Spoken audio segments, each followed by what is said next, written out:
네, 안녕하십니까. 전공자율선택제 포럼의 마지막 순서인 질의응답 시간에 가도록 하겠습니다.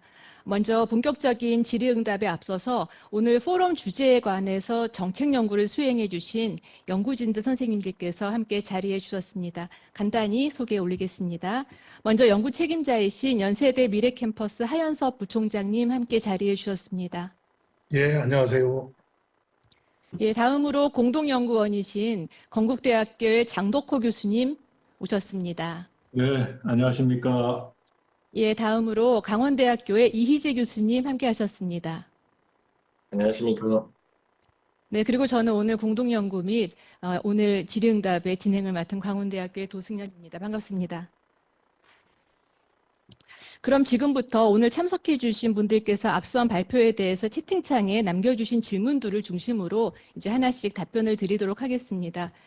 보내주신 질문들은 이제 순서대로 저희가 그 질문을 주신 분들과 내용을 말씀드리고 또 답변을 해주실 그 지금 사업 단장님들의 이름도 함께 말씀을 드리겠습니다. 자, 그럼 첫 번째 질문입니다. 먼저 전주대학교의 이대신 님께서 주신 질문인데요. 가톨릭대학교의 이상민 학생처장님께 드리는 질문이고, 그리고 또 조금 더 자세하게 말씀드리면 이상민 처장님께서는 이제 주신 순서에 따르면 이후에도 한 2개의 질문이 더 추가적으로 이어져 있습니다. 잘 부탁드리겠습니다. 자, 첫 번째 질문입니다. 신입생 디자이너 학년제 교과가 전공자율 선택제로 입학한 학생 대상으로만 운영이 되는지, 아니면 전공을 선택해서 들어온 일반의 학과 신입생들과 동일하게 운영이 되는지에 대해서 먼저 말씀을 주셨고요. 만약에 전공자율 선택제로 입학한 학생들을 중심으로만 대상이 된다면 일반 학과 교육과정을 이수한 학생들과 2학년에 전공을 선택해서 들어온 학생들, 즉 전공자율 선택제 학생들과의 교육과정의 편차는 어떻게 조정이 되는지에 대한 질문입니다. 근데 만약에 반대로 전체 신입생 대상으로 동일한 디자이너 학년제가 운영된다면 실제로 이 1학년 교육과정을 전체로 진행하시는 과정에서 학과 전공 교수님들의 어떤 이견이라든지 그런 것들이 있으셨는지, 그리고 또 만약에 있으셨다면 구성원들과의 공감대 형성은 어떻게 하셨는지에 대한 질문입니다. 이상민 학생처장님 답변 부탁드리겠습니다. 네, 답변 드리겠습니다. 저희 디자인 학년제는 전공 자율 선택 학생들을 대상으로 하는 것이 아니라 1학년 1,700명 학생들 전체 학생들을 대상으로 하고 있습니다.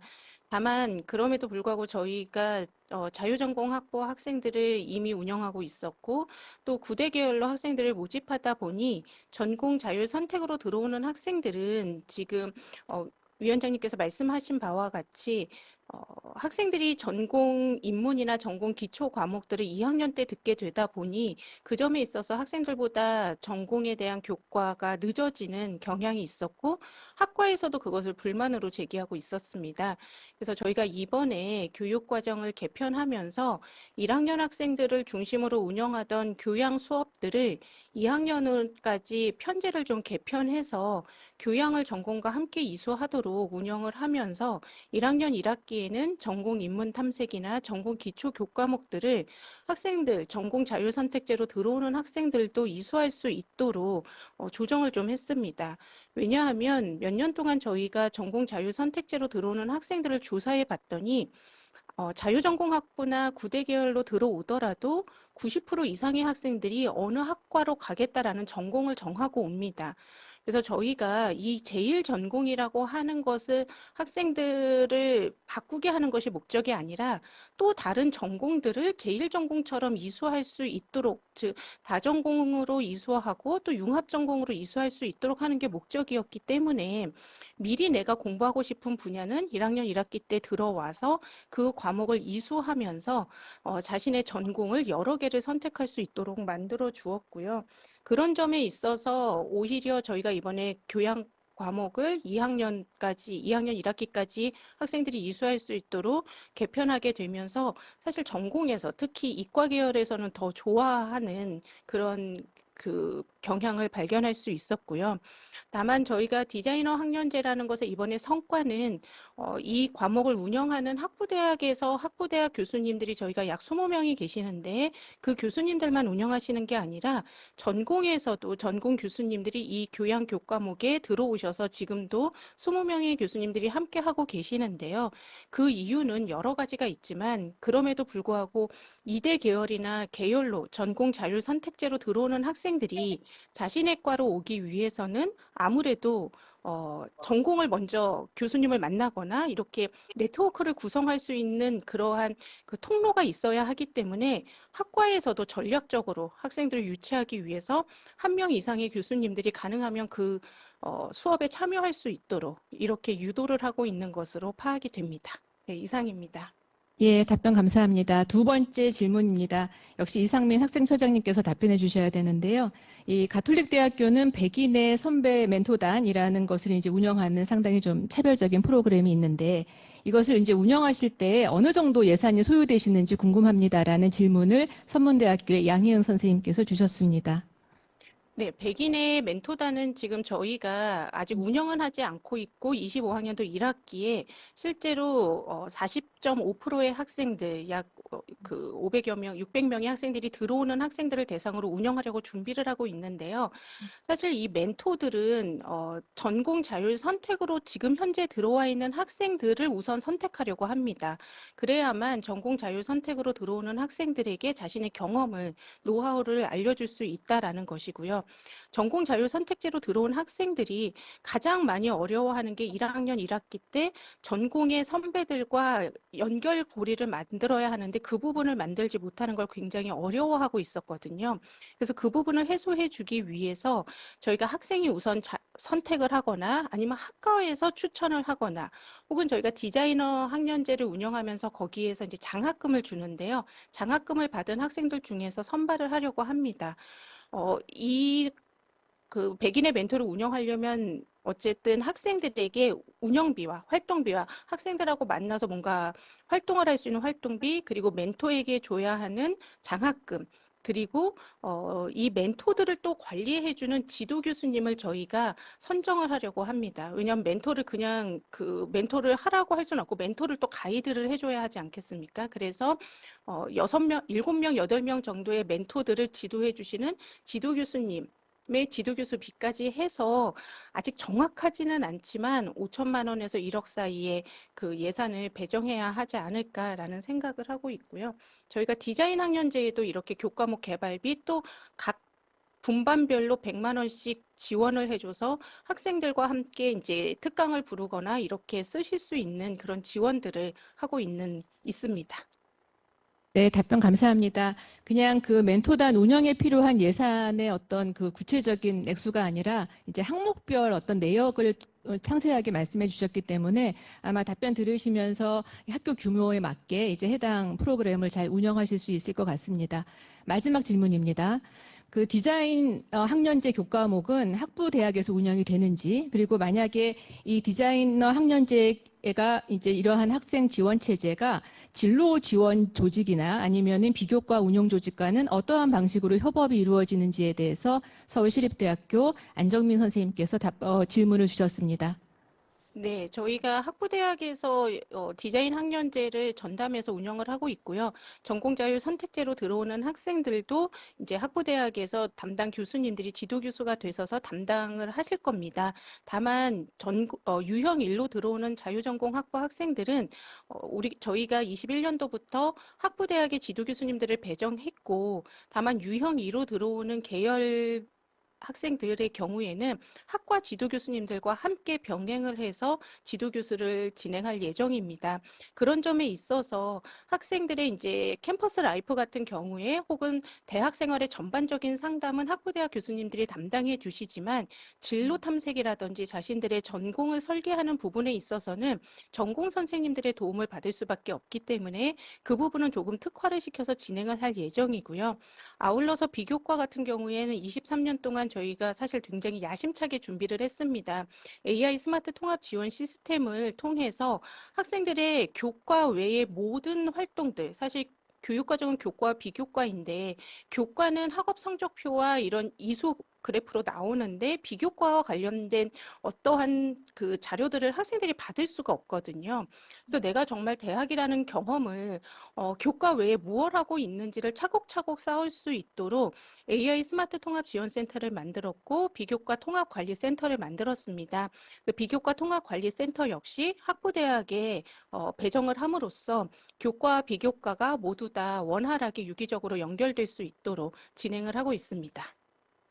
예, 답변 감사합니다. 지금까지 가톨릭대학교 이상민 학생처장님께서 답변해 주셨고요.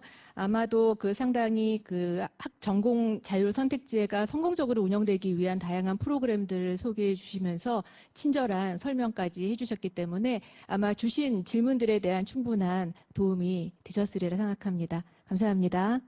자, 그럼 두 번째 질문을 넘어가겠습니다.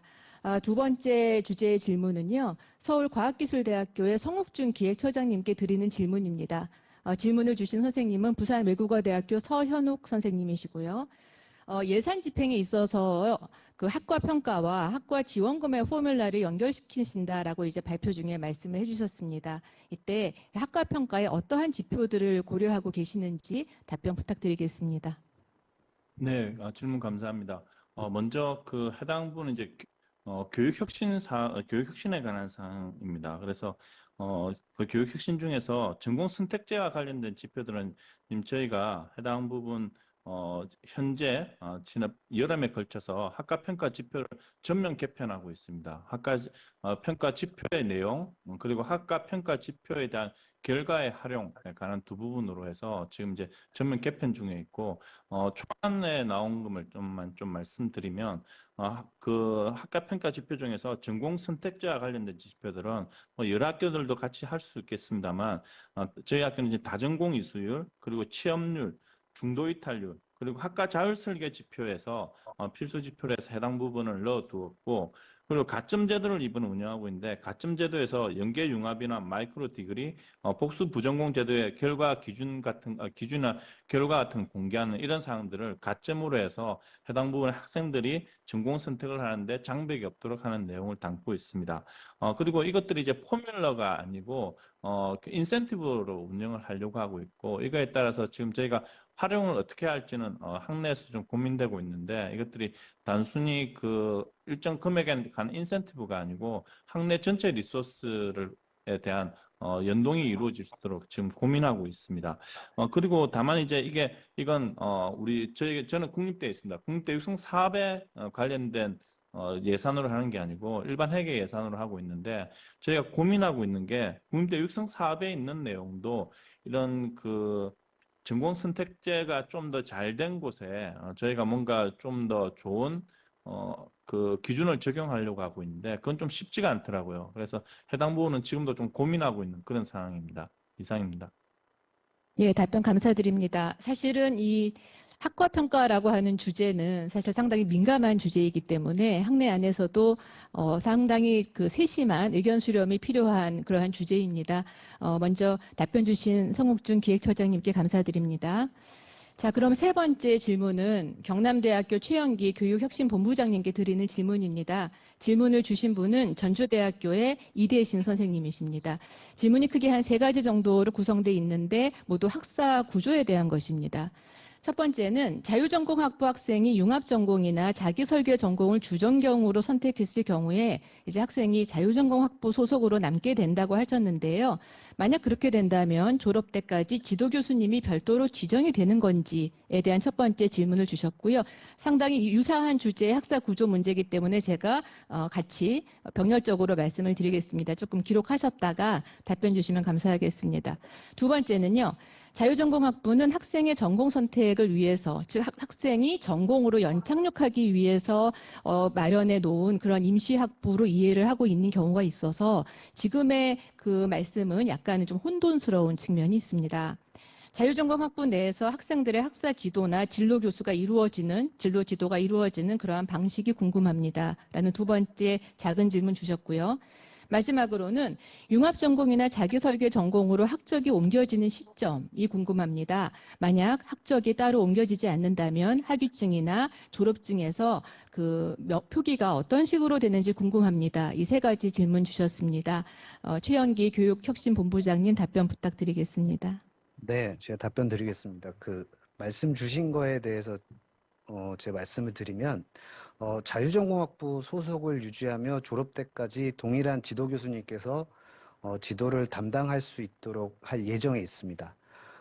또한 자유전공학부는 학과 전공 선택을 한다면 잠시 머무르는 학부가 될 수 있습니다. 그러나 그 외에 자유전공학부를 주전공, 융합전공이나 학생설계 전공 등으로 선택을 하게 된다면 자유전공학부 소속을 유지할 수 있도록 지금 설계를 하고 있고요. 이때 자유전공학부에서 소속을 유지하며 주전공을 이수할 경우 융합학부에 개설된 융합전공이나 마이크로디그리 학부 내 마이크로디그리를 이수할 수 있도록 지금 설계를 하고 있습니다.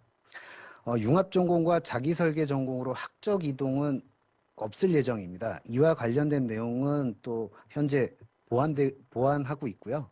아마도 자유전공학부 땡땡 학생설계 전공이나 땡땡 융합전공이 되지 않을까 생각하고 있습니다. 이상입니다.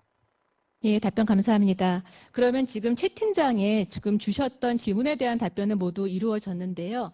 추가적으로 혹시라도 다른 질문이 있으시면 또 저희가 받아서 다시 또 답변 올리도록 하겠습니다. 네. 혹시 오늘 주신 질문들 중에서요, 정책 연구진들께서 좀 추가적으로 답변해 주실 그럴 만한 뭐 사항이 있다면 자유롭게 말씀해 주시기 바랍니다.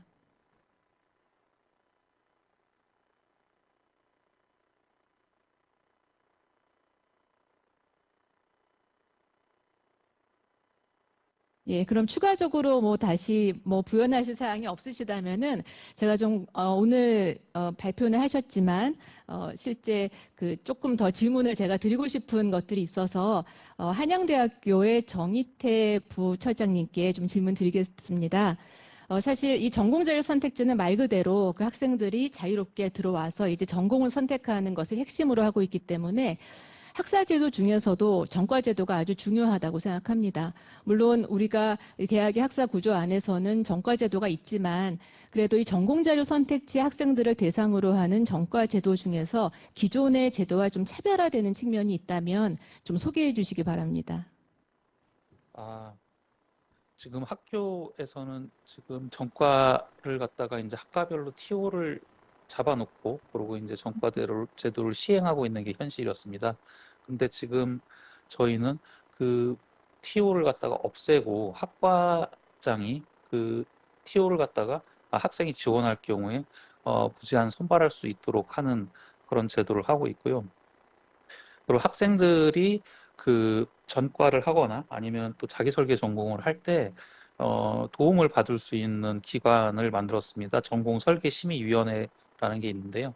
그 전공설계심의위원회 상담을 통해 가지고 그 학생이 이제 복수 전공을 하든 아니면 자기설계 전공을 하든 할 경우에 예를 들어 학위 명의라든가 이런 것도 다시 거기서 검토해 가지고 심의를 하고 그런 식으로 합니다. 그래서 전과 시행 후에 상담을 좀 강화할 예정입니다. 예. 예, 답변 감사합니다. 그러면 오늘 사실 발표 이후에 답변에 대해서 이제 한 개만 해주셨던 그 경남대 최영기 본부장님과 그리고 또 과기대 성옥준 기획처장님께 또 다시 제가 추가 질문 좀 드리도록 하겠습니다. 대학의 입장에서는 신입생들의 이 중도 탈락률의 증가가 사실은 이 전공 자율선택지의 지속적인 그리고 또 성공적인 안착을 이루기 위한 상당히 좀 위험 요소라고 볼 수 있습니다.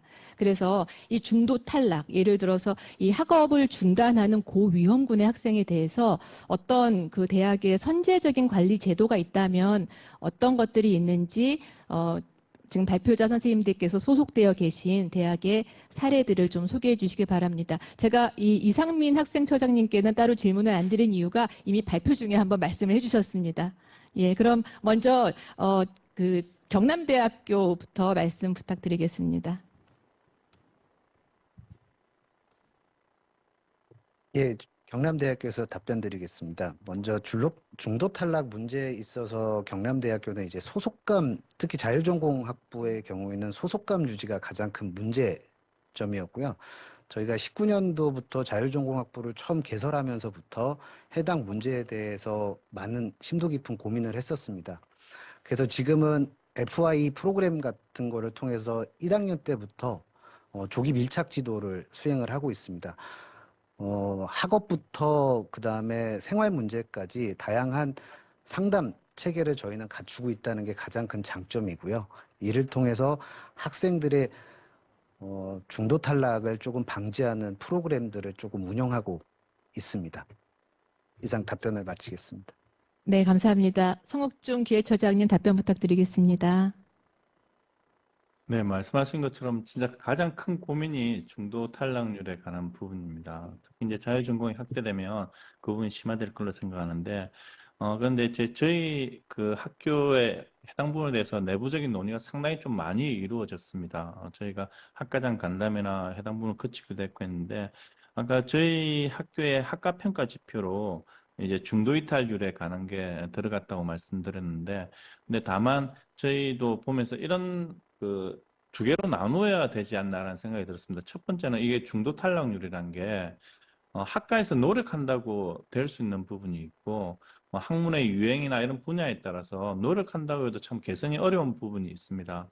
그래서 두 개를 나누어서 그래서 저희가 학생들이 1학년 때 들어와서 보다 좋은 학교를 찾아서 가는 그런 것까지를 학과에 책임을 묻거나 할 수는 없는 부분이라서 저희 이제 중도 이탈률 같은 경우에도 1학년의 중도 이탈률이 아니고 2학년 이상부터 있는 중도 이탈률을 학과 평가 지표로 넣도록 이제 내부적인 논의를 통해서 했고, 다만 이제 학과들이 이제 노력할 수 있는 것 중에 하나는 저희가 아까 말씀하신 고위험군이나 이런 것들에 대해서는 그런 그 예를 들면 학사 경과가 좀 계속 주어진다든지 하는 이 고위험군을 발군해서 상담하는 제도는 저희가 상당히 강화하려고 합니다. 그래서 사전적으로 상담을 강화하고 그런 것들이 해당 부분을 일정 부분 이제 반영하는 그런 것들을 하고 그럼에도 불구하고 이제 빠져나갈 학생들이 많은데 그 부분은 아까 저희 처음에 조금 말씀드렸던 것처럼 빠져나간 학생들은 사실은 학생들이 유지하는데 가장 큰 부분 중에 하나는 선배와의 유대감이나 이런 학과의 소속감 문제라고 봅니다. 그래서 그런 것들을 초기에 예산을 조기 집행함으로 인해서 학생들이 조금이라도 학교에 정을 붙이고 자유종합과 붕 뜬 학과가 아니고 선배들이 있는 전공 그리고 소속감을 가지고 학교는 학과에서 해당 학생들에 대해서 애정을 많이 가지고 있다는 걸 좀 더 분명하게 하고 해당 부분에 대한 것들을 보여주는 방식으로 좀 해소하려고 노력하고 있습니다. 이상입니다. 예, 감사합니다. 사실은 저도 뭐 질문을 드렸지만 정말 어려운 과제였는데 두 단장님께서 말씀하시는 답변을 들으면서 그래도 참 많은 고민을 하신 이후에 내리신 그런 답변이라는 생각이 들었습니다. 제가 좀 마지막으로 좀 간단하게 네 분의 발표자님들께 좀 답변을 듣고자 합니다. 사실 이 전공자율 선택제는 먼저 운영한 대학들이 이제 조금 있는데요. 지금은 확대가 되긴 했지만 먼저 운영한 대학들의 운영 현황을 살펴보면 사실 특정 전공 쏠림 현상이 분명히 발생합니다. 그래서 여기에 대해서 한 두 가지 정도의 어떤 방안들, 예를 들면 특정 전공이 쏠렸을 때 어떻게 교육의 질을 저하하지 않고 이것을 운영할 것인지, 두 번째는 소수학과의 경우에 이 소수학과가 어떻게 위축되지 않고 학문의 생태계를 잘 운영하면서 학사 구조가 진행될 수 있을지 이 두 가지 측면 중에서 뭐 하나씩이라도 좀 차별화되는 제도가 있다면 각각 말씀해 주시기 바랍니다. 순서는 발표 순서대로 진행을 하겠습니다.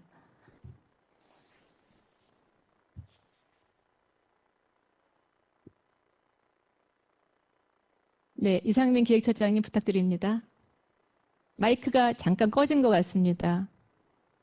네, 저희 네. 학과 쏠림 현상이 사실은 없을 수는 없고요. 인기 있는 학과들 그리고 트렌드를 따라가는 학과로 쏠림 현상은 분명히 있습니다. 그래서 그 부분은 우려를 하고 있고 또 소수 학과들을 어떻게 보존할 것인가에 대한 논의는 진행을 하고 있는데요. 저희가 우선은 약 40.5%의 그 전공 자율 선택 학생들을 모집하고 있기 때문에 지금 중도의 입장에서 30명 미만의 학과에게는 200%의 캡을, 그리고 30명 이상의 학과에는 150%의 캡을 우선 씌워놨고 이 이후에 점차적으로 그것을 확대할 예정입니다. 사실 저희가 여러 차례, 수십 차례의 학과 간담회 그리고 의견 청취를 통해서 투표도 했고요. 예를 들면 9대 계열에서 4대 계열로 갈 거냐, 2대 계열로 갈 거냐, 퍼센테이지를 어떻게 할 것이냐라고 했을 때 학과 교수님들이 여러 가지 생각을 하시고 아마 전략을 짜셨을 텐데 2대 계열을 선택하신 학과가 많았기 때문에 저희가 2대 계열로 이렇게 진행을 하게 되었습니다. 그 점에 있어서 이 학과의 쏠림 현상이라는 부분이 복수 전공이던, 특히 저희는 더 문제가 되는 게 경영학과나 유명학과들이 이제 복수 전공제로 학과의 규모가 커지는 경우인데요. 거기에서의 교육의 질의 담보는 이제 교원수 충원과 그리고 이 지원이 있고요. 또 한편으로는 또 완전 반대로 폐강의 위기에 놓여 있는 학과의 보존을 위해서는 아까 다른 대학에서 말씀하신 것처럼 이제 폐강의 기준을 낮춰서 소수의 학문이 이제 살아남을 수 있도록 하되 저희가 이번에 디자인 학년제에서 가장 큰 성과로 보는 건 교양과 전공이 이원화되어 있는 교과가 하나로 합쳐지면서 교양 과정 안에 이제 자연스럽게 전공이 들어오면서 이런 학과 간의 칸막이가 조금 해소되는 부분들이 앞으로 나가면서 긍정적인 역할을 미치지 않을까라는 생각을 해봅니다. 네, 답변 감사합니다. 사실 지금 너무 상세하게 이상민 기획처장님께서 학생처장님께서 답변을 주셨기 때문에 아마 이후에 말씀하실 선생님들께서도 좀 중복되는 내용이 있을 거라고 생각합니다. 그래서 조금 그거하고 차별화된 내용이 있으시면 소개해 주시고요. 또 없으시면 또 간략하게 그냥 넘어가셔도 될 것 같습니다. 예, 그럼 성욱중 기획처장님 답변 부탁드립니다. 네, 저희도 그 학교가 다 비슷하게 할 것 같은데, 저도 간단하게 그냥 말씀드리면, 먼저 이제 저희도 설계할 때 많이 들어오는 학과의 문제, 그리고 처음에는 이제 소수학과가 문제가 되다가 점점 더 생각해 보니까 몰리 쏠림 현상이 상당히 이제 고민이어서, 쏠림 현상이 되면 결국은 교육의 질을 하기 위해서 교원의 문제, 그리고 공간의 문제, 그리고 재원의 문제로 해당 부분이 돼서, 그래서 저희가 해당 부분에 관한 JA 제도, 그리고 공간 같은 경우에는 첨단 강의실을 마련해서 학생들이 대형 강의가 되더라도 해당 부분의 교육 만족도가 높아질 수 있도록 이번에 상당한 예산을 투입해서 해당 부분 공간을 바꾸고 있습니다. 그리고 이제 그 적은 인원에 대해서는 아까 말씀드렸다시피 소수학과에 같은 경우에는 저희는 많이 쏠림 현상을 가지는 학과들에서 해당 퍼센티지를 좀 더 많이 내놓고 그 퍼센티지가 자유전공학부는 퍼센티지가 그 소수학과들한테는 좀 적게 퍼센티지를 내놓을 수 있도록 조정함으로 인해서 그런 이제 최소한의 그런 교육 인원은 확보할 수 있도록 조정하고 있습니다. 이상입니다. 네, 비율 조정에 대한 말씀을 주셨습니다. 네. 예, 그럼 세 번째 최영기 교육본부장님 말씀해 주십시오. 네, 경남대학교는 앞에 두 분 교수님께서 말씀한 거랑 동일해서 말씀 안 네, 하겠습니다. 알겠습니다. 혹시 정희태 교수님 또 추가 답변 있으실까요?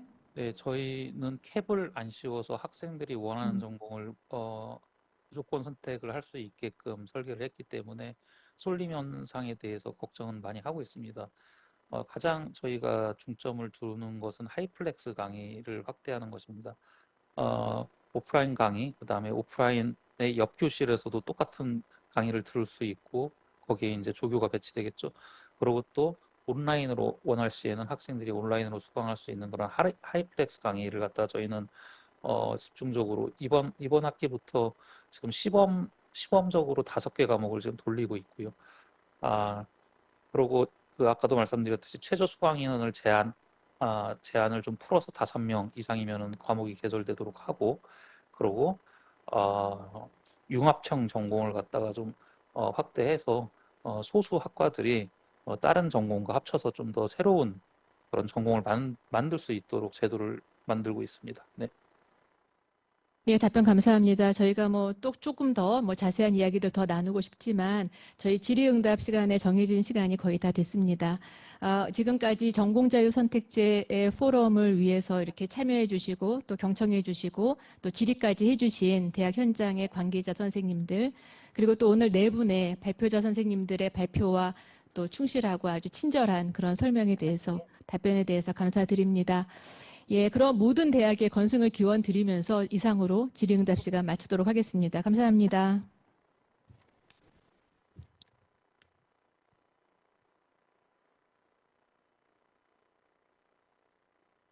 네, 오늘 질의응답을 도와주신 도승현 교수님 감사드립니다.